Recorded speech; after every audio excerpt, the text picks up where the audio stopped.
Jed, sino-sinong senador ang present sa pagdinig ngayong araw?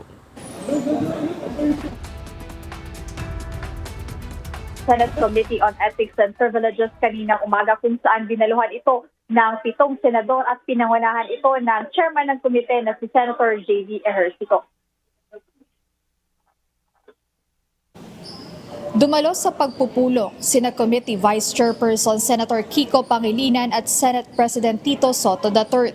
Present din sa nasabing session sina Senator Rizzo Antiveros, Senator Rodante Marcoleta, Senator Erwin Tulfo at Senator Amy Marcos. Ayon kay Senator Ejercito, prioridad ng komite ang adoption ng mga rules bago isalang ang masusing vetting ng 6 na reklamong kasalukuyang nakahain sa kanilang komite. Isa sa inaasahang sentro ng diskusyon ay ang reklamo laban kay Senator Ronald Bato de la Rosa na may kaugnayan sa ilang buwan nitong paglibad sa Senado. Tiniyak naman ng komite na susunod sila sa first in first out na proseso. Ngunit tumanggi muna si Senator Ejercito na magbigay ng karagdagang detalye upang matiyak ang pagiging patas ng investigasyon.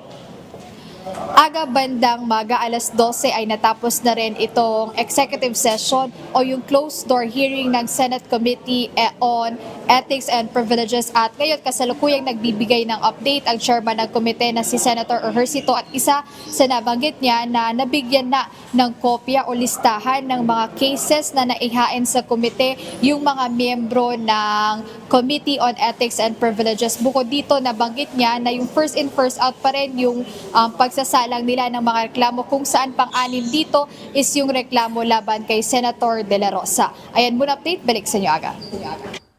Maraming salamat, Jed Neresina.